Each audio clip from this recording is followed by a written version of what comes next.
হর হর মহাদেব, আদেশ, জয় মা মা কালী। আপনি কোনো এক সময় ভুলবশতই বলুন বা রিপুর তাড়নায় বলুন, ধার নিয়ে ফেলেছে এবং অনেক টাকা ধার নিয়ে ফেলেছে। ধার আর মানে আদায় করতে পারছেন না এখন, মানে ধার আদায় করতে আপনার একবারে জুতোর তলা শোল একদম হয়ে যাচ্ছে, মানে দিতেই চাইছে না, অস্বীকার করছে। বাড়িতে গেলেই তাগাদায় গেলে পরেই বলে যে না বাড়িতে নেই, অমুক হ্যান ত্যান বাহানা দেয়, ফোন করলে ফোন ধরে না, বা ফোন সিম কার্ড বদলেও ফেলেছে, চিটিং বাজ হয় তো, সিম কার্ড বদলেও, বা অনেক মহিলাকে মানে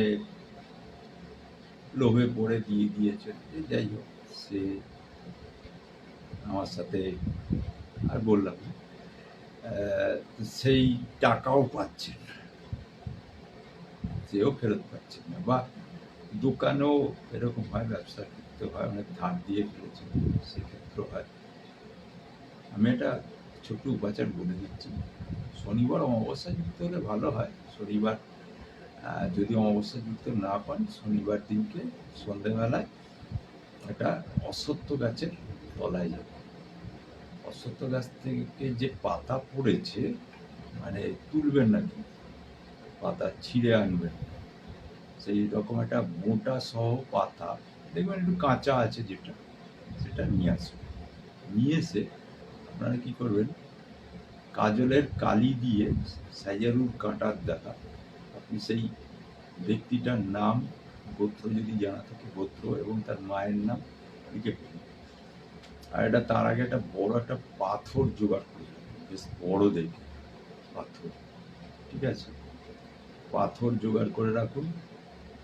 আপনার যে ছাদ আছে, সেই ছাদেতে না পাথরটা চাপা দিয়ে রেখে দিন, বেশ কিছুদিন রেখে দিন, মন নিয়ে করুন, দেখবেন অটোমেটিক্যালি আপনাকে মানে মনও করছে, এবং আপনার হয়তো একসাথে পারছে না, কিছু কিছু করে ধার শোধ করে দিচ্ছে। যতক্ষণ শোধ না হবে ততক্ষণ ওই অবস্থায় রেখে দিন, ওয়ান টাইম, ঠিক আছে?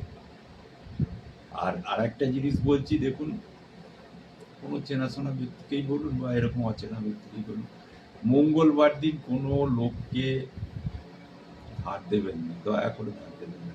এমনিতেই ধার জিনিসটাই আমি খুব ঘৃণা করি, ঠিক আছে? আমি কারোর কাছ থেকে ধার নিই না, আমি কাউকে ধার দিই না, আমার ব্যবসার ক্ষেত্রে এই নিয়ম, যার ফলে আমার অনেক কাস্টমার কম, ঠিক আছে? তা ভালো শান্তি, অল্প পয়সা শান্তি আছে। তো সেই জায়গাটায় দাঁড়িয়ে মঙ্গলবার কিন্তু ধার দিলে অঙ্গারক যোগ তো, এবং রাহু মঙ্গল যোগ যাদের হয়ে আছে জন্মছকে, তারা তো একদম ধার দেবেন না, একদম ধার দেবেন না, আমি এইটুকুনি বলে দিচ্ছি। হরি ওম তৎসৎ।